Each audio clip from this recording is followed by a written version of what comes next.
Like maybe Paxton and Tanaka have the best runs of their career. Maybe like Yeah, they go all Ryan Vogel song and are just absolutely unhittable to the postseason. Like I don't know.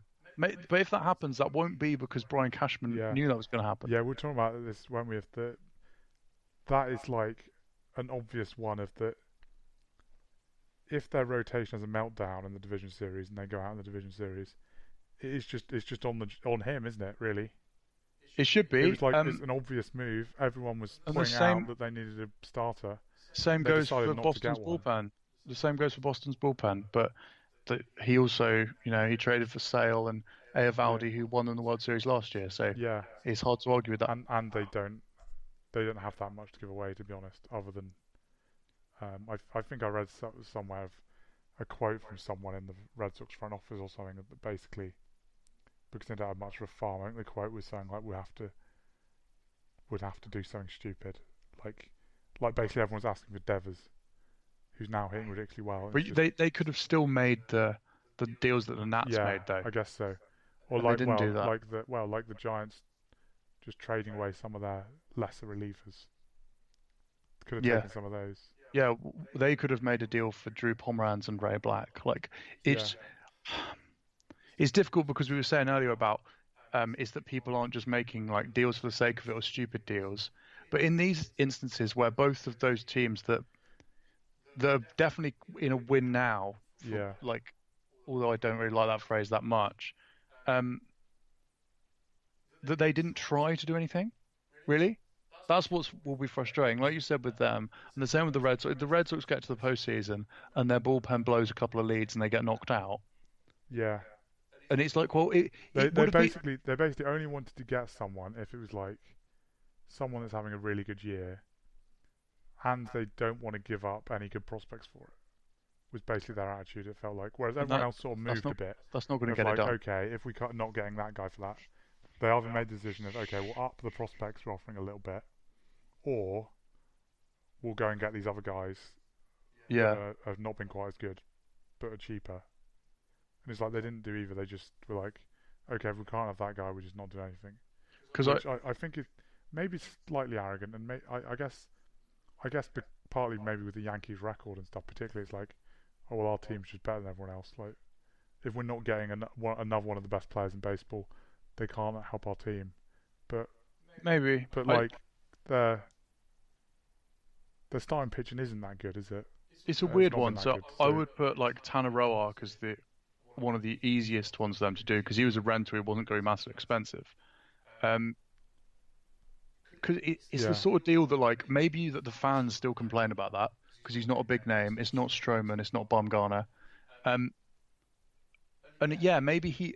There's a good chance that like, well, not a good chance, maybe a bit harsh, but he could mess up a game in the postseason as well. yeah, But I think when you're in this position, when you've it would if he blew a game in the playoffs, it would then be seen as a bad trade. To me, that's just wrong. It would be no, he got unlucky perhaps. yeah, Like he tried to fix something that was a weakness and it didn't work out in the big moment. That happens. But this is like you knew your rotation was potentially going to damage your chance of winning the World Series. If that now turns out to be the case, it's like, well, you didn't even try to fix it. yeah, That would really frustrate me. Um, I mean, I feel a little bit like that with the Giants' rotation. In fact, is that they kind of are like rolling with just throwing rookies in the back end of the and it rotation, started going not well. and they're not on course to win 100 games like the Yankees are. No, That would be a lot worse, I think. Then yeah, yeah, I think so. What was it? The trade rumor that came out near the deadline. It was talked about afterwards. One of the Yankees, one of the stars for the Yankees, of the whoever it was offering it, would have accepted Clint Frazier and like Est Florial or something. oh, It was like Clint Frazier and a prospect, a it was prospect that's Robbie not done. Ray. It was Robbie Was it? Ray. So like, Yeah. yeah, like I don't know why not do something like that when they basically don't want Clint Frazier. They have a really weird thing, it seems, with Clint They Frazier, they where basically discarded him and said like not his using him. his value is obviously high, and he's an important depth piece for them. For instance, if Judge were to get injured again, but the trouble is, the longer they keep him and just keep dumping him in Yeah, AAA, basically his that trade value is plummeting they're to lowering me. his value by sort of by doing that. by holding him. It's a bit of the maybe a little bit of the Mourinho. Yeah, sort of. Yeah, If they're just yeah. You're suppressing the value of your own assets, which is always a bit silly. Have we got much time left? we have about 10 minutes. Okay, I'd just quite like to talk about the Mets because this podcast is almost exclusively about the National League East, it seems. Oh yeah. We almost always just end up. We managed to not talk about the Phillies, who I'll just say they've actually done some nice stuff recently. But the Mets That's why we're not talking about it. are absolutely on fire. Yeah, but the Mets are on fire at the moment. The Stroman trade seemed that was one actually. I was saying about trades that none of them I looked at and went, that seems stupid. Don't know why the Blue Jays did that trade. Yeah.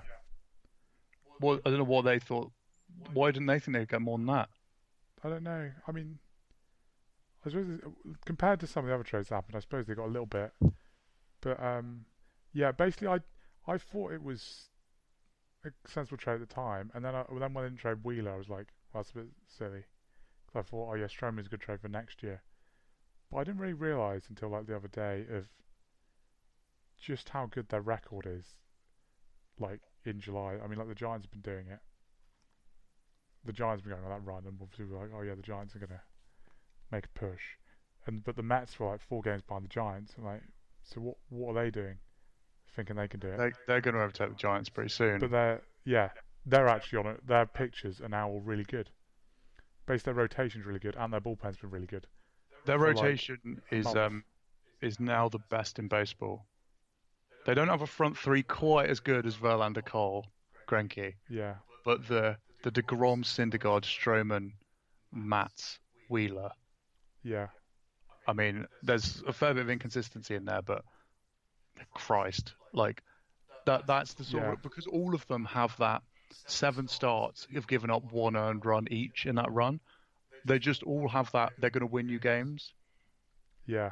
And they could. Well, they're on it at the moment. That could go on for like a month, and they just will barely lose a game. That's the sort of thing. Yeah, if they can like get that going, they can get to the postseason and like keep up the form in the postseason. Then they just cruise, won't they? Yeah, I mean it's a bit of. We're getting a bit carried away on like a little hot streak, but it's just what a rotation does. I mean, like, I love teams. I liked how the Brewers managed to muddle their way through without like starting pitching and with a great bullpen and stuff. But there's something so daunting about facing a team with that rotation. Yeah. Like when you get a series, occasionally, I don't actually know who the Giants are matched up with when they face the Nats soon. Yeah. But when you face those, you get a 3-game series. You get Scherzer, Strasburg, and Corbin the way they're pitching at the moment. No, I don't want that. It's like, and that's what's going to be. Just not going to score any runs. Who's going to face? That's the sort of thing that kills your offense, makes your offense cold. Yeah, because they're just all completely demoralised for the rest of their careers. I'm never going to be able to hit the ball again. Yeah. And like, that's what it's going to be like. Going back to Astros again, like they're going to play some of the division series, and they're going to have those 3 at the start. Yeah. Like, it would be surprising if they don't sweep the division series because you're not even going to get a sniff of someone else. Yeah. Yeah, like that is, and that's why it's sort of so strange about a lot of the starting pitchers that didn't move. Yeah, I think because the rotation still plays a huge part even now. Yeah, and even in October, I guess it's possible to do it without the rotation. It is, but having a rotation that's that good is still a massive advantage. Yeah, because the thing with, I think there's there's quite a big psychological element when you're facing like a proper monster starting pitcher. Yeah. There's that, like, if he gets going here, we're just not got a chance. Well, yeah. Particularly guys who can go deep. Well, yeah, like they can go deep and then they like, they have a couple of quick innings. And you're in trouble. Or like, and if that team has got a decent back end of the bullpen, it's like, well, so if we get to this thing where it's like, oh, what if we get them out after 7? And then it's, oh, Jesus. Yeah. Like, you then face their 2 best relievers for an inning each. It's like, okay, how are we going to score any runs at any point? Yeah. And that's kind of the thing. I mean, that's where the Mets. Well, they've got Seth Lugo in the bullpen. And if Edwin Diaz can get anywhere near back, that's where they could be heading. I was just looking at because he got reliever of the month. I don't think he's given up a run. He'd give up a run in the whole of July. Yeah. And striking out like 13 per 9 or something. And we've spoken a lot before about the Mets' core of their team. Ahmed Rosario started playing better defense and hitting a bit. I mean, we've said it all before. It's kind of nothing new there, but I really like that they've gone for it. Yeah, The Wheeler thing, I agree with you. I was a bit taken aback when it was like they're not trading him. But then when it was like, actually, you look at all those five names in the rotation, like, right, fair enough, you go and for it. well, now they're You, doing well. you try and roll with that. Yeah, I kind of thought that Wheeler was just, yeah, for the Mets at least, was just going to be that one season. yeah. I thought he just wasn't going to do it this year, but at least I think he started pitching well again. Anyway, should we stop now? Yeah, yeah. I Yeah, guess we don't should think got anything else. So take a look at the website, everyone. There's lots of Franchise Sports. yeah. There's lots of trade deadline coverage. Yeah, there's most of the trades, Yeah, most of the main ones, all the ones you got around to. There's articles about on the website. yeah. There's a little winners and losers and a power rankings as well for people to get angry slash happy about. Yeah. Okay. So see you later. Yeah, bye. Goodbye.